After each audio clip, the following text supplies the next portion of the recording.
இன்றைக்கு தமிழனுக்கு எதிராக உலக நாடுகள் எல்லாம் மிக அழகாக தந்திரமாக பகடை உருட்டி கொண்டிருக்கிறது. ஆம், நாங்களும் அவர்களுக்கு பின்னால் பிஸ்கட்டுகளுக்கு அலையும் நாய்க்குட்டிகளை போல வாலாட்டி கொண்டு சென்று கொண்டிருக்கிறோம். இன்றைக்கு நம்முடைய பண்பாடும் பாரம்பரியமும் பூச்சியங்களாக அடையாளம் காட்டப்பட்டு கொண்டிருக்கிறது, குப்பைகளாக காட்டப்பட்டு கொண்டிருக்கிறது. அப்படியானால் எதற்காக இந்த குப்பை பண்பாட்டின் ஆலயங்களையும் கட்டடங்களையும் சுற்றி உங்களுடைய ஐரோப்பிய அமெரிக்க ஆய்வு என்கிற பேரிலே கழுகுகள் சுற்றி சுற்றி வட்டமடிக்க வேண்டும்? எங்களுடைய மரதக்கலையும் இசைக்கலையும் ஆய்வு செய்வதற்காக எதற்காக நீங்கள் கோடி கோடியாக செலவு செய்ய வேண்டும்? எங்களுடைய யோகக்கலையை கோடி ரூபாய் செலவில் எதற்காக நீங்கள் ஆய்வு செய்ய வேண்டும்? அதையும் தாண்டி எங்களுடைய மூலிகை காடுகளுக்குள்ள எதற்காக ரகசியமாக உங்களுடைய உலங்கு வானூர்திகள் உலாவ வேண்டும்?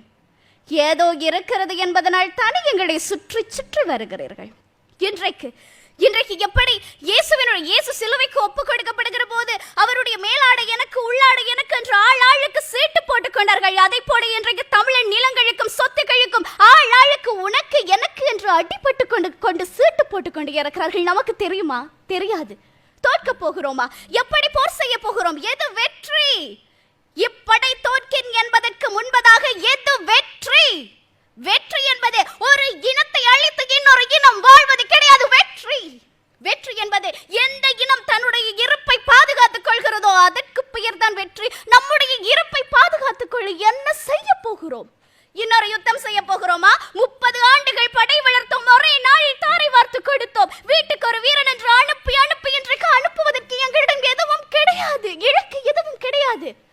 இந்த நேரத்தில் எந்த ஆயுதத்தை ஏந்தி இந்த படையை பாதுகாக்க போகிறோம்? நமக்குள்ளே 1000 பிரிவுகள், ஜாதி சண்டை, மத சண்டை, அந்த சண்டை இந்த சண்டை. தேயிலை தோட்டங்களுக்கு கீழே தமிழன் செத்து விழுகிற போது இந்திய தமிழன் தானே என்று பேசாமல் இருந்தோம். ஒரு தமிழனை 18 நாடுகள் சேர்ந்து தம்சம் செய்த போது என்ன செய்து கொண்டிருந்தோம்? இலங்கை தமிழன் தானே என்று பார்த்து கொண்டிருந்தோம். இப்படி போனால் நம் படைக்கு என்ன ஆகும்? எனக்கு ஒரு ஆசை இருக்கிறது, நான் ஒரு மரத்தமிழச்சி, எனக்கு ஒரு ஆசை இருக்கிறது, எதிர்காலத்தையே எனக்கு ஒரு குழந்தை பிறக்க வேண்டும். அவளுக்கு அவளுடைய தமிழின் அருமையை சொல்லி சொல்லி கதையாய் சொல்லி வளர்க்க வேண்டும். அதற்கு முதலாவது என் இனம் இருக்க வேண்டும் ஐயா.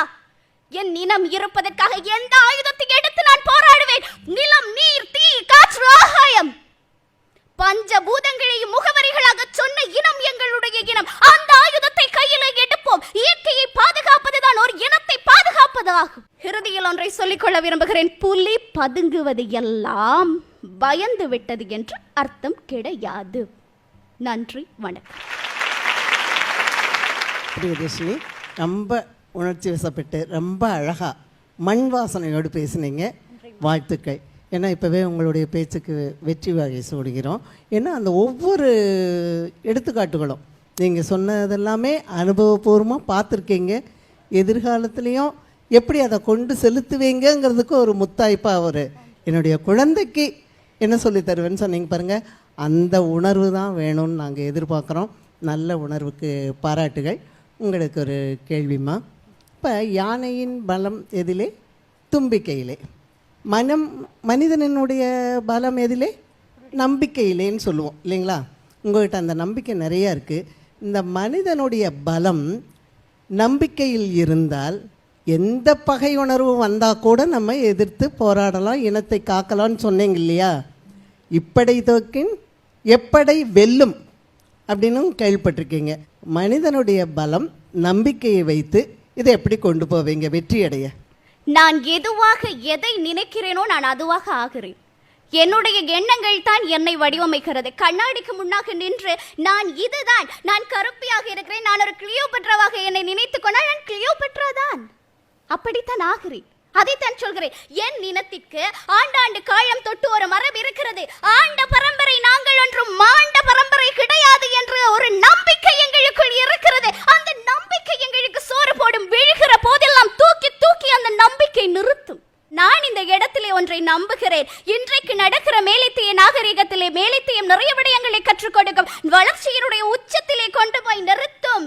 ஆனால் ஒரு நாள் ஒரு கேள்வி வரும். இந்த எல்லாமே தலைகீழாய் மாறும். இதை யார் சரிப்படுத்த போகிறார் என்ற கேள்வி வரும். எங்கிருந்தான் என்று தெரியாது, என்ன செய்தான் என்று தெரியாது. ஆனால் அந்த இடத்திலே ஒருவன் எழும்பி நிற்பான். அவன் நான் தமிழன்.